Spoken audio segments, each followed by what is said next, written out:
हरे कृष्ण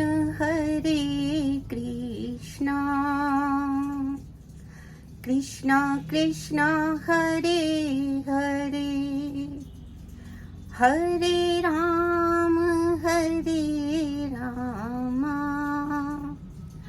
राम राम हरे हरे। हरे कृष्णा सभी भक्तजनों को मेरा बहुत बहुत प्रणाम।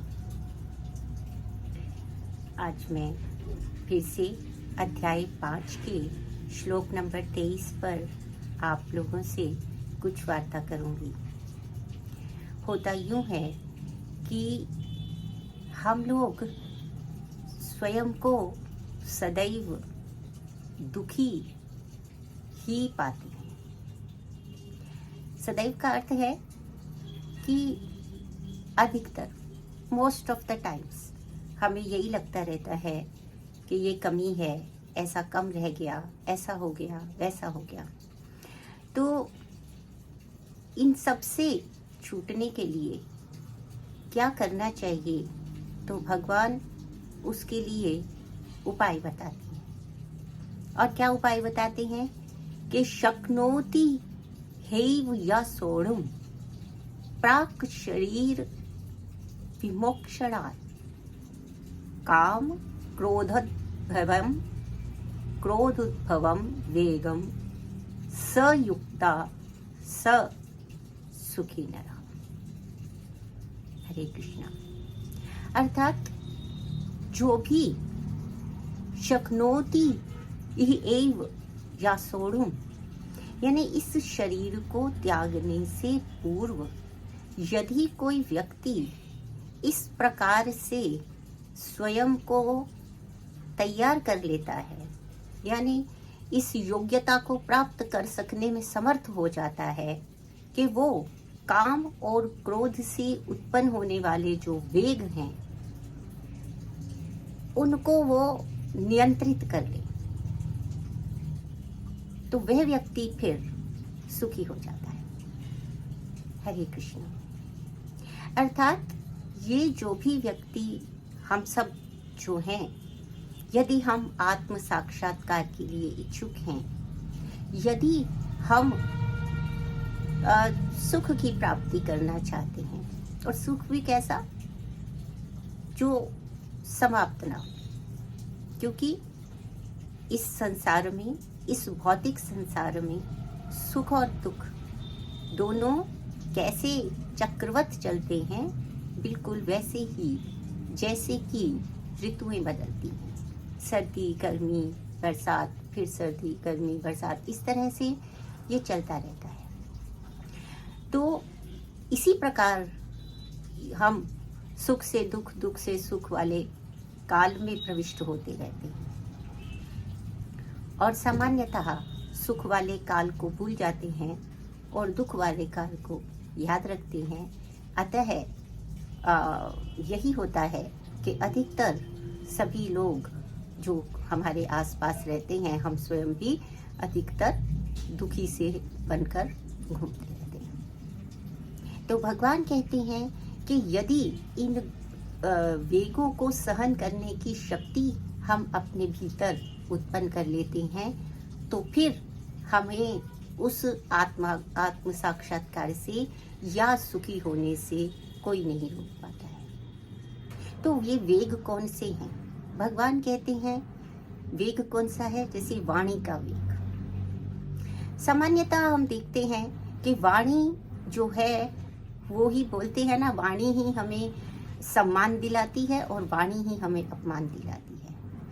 यदि हम अनुचित शब्दों का प्रयोग अनुचित स्थल पर कर बैठते हैं, अथवा उचित शब्दों का प्रयोग उचित स्थल पर भी नहीं कर पाते हैं, दोनों ही अवस्थाओं में हमें सुख की प्राप्ति संभव नहीं है। जैसे हमने देखा कि भीष्म पितामह द्रौपदी के चीर हरण के समय सर्वथा अनुचित घटना को अपने सामने देखते रहे और वाणी का प्रयोग नहीं कर पाए।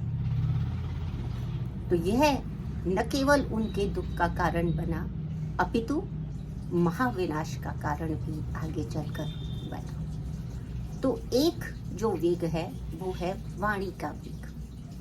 फिर है क्रोध का वेग। हम किसी भी छोटी से छोटी विषय पर क्रोध कर बैठते हैं और उसमें भी हम काल आदि का जो ज्ञान है वो भूल जाते हैं और यह क्रोध पुनः हमको या तो किसी विचलित कर देने वाली स्थिति में डाल देता है अथवा ये हमारे लिए काफी हानिकर सिद्ध हो जाता है।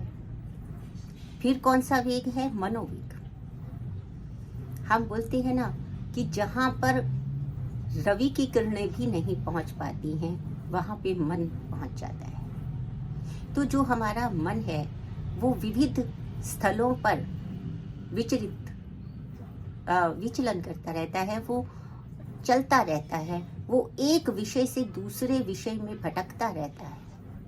तो जब हम मन के वेग को धारण नहीं कर पाते हैं तो निश्चित रूप से हमारा ध्यान भंग होता है और ध्यान भंग होने से हम अपने लक्ष्य से दूर हो जाते हैं और लक्ष्य से जब दूर हो जाते हैं तो निश्चित रूप से हम दुख के भागी बनते हैं। हरे कृष्णा।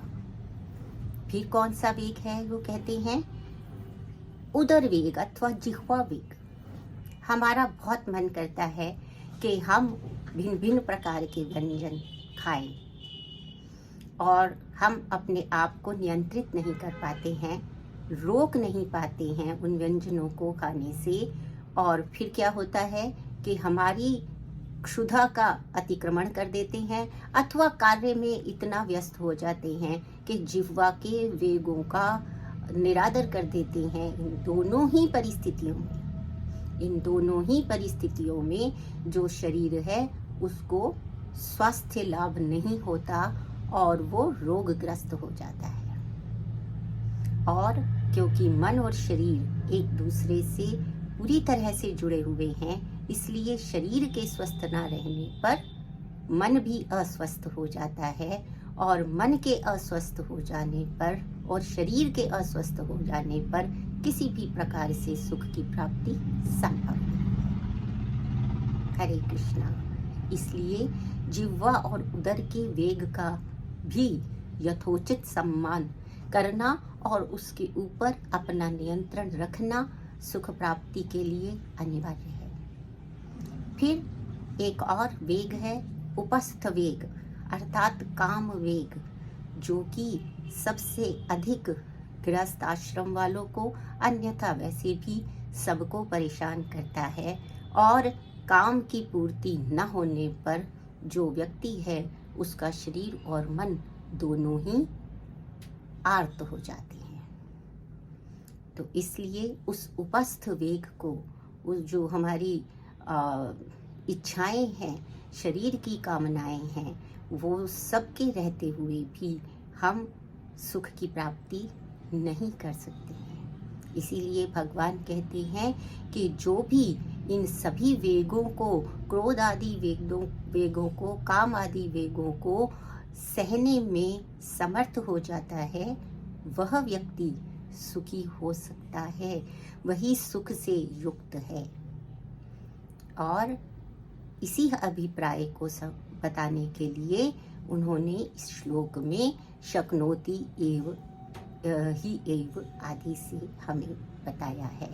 तो चलिए हम सब अभ्यास करते हैं कि हम इन वेगों पर नियंत्रण पाने का प्रयास करेंगे और भगवान के श्री चरणों में आराधना करेंगे कि वो हमें इतनी शक्ति दे कि हम इन वेगों को सहन करने की, जो नियंत्रण करने की जो शक्ति है उसको प्राप्त कर सकें और उन्हीं के चरणों में ध्यान लगाते हुए सदैव सुख का अनुभव करें। हरे कृष्णा हरे कृष्णा।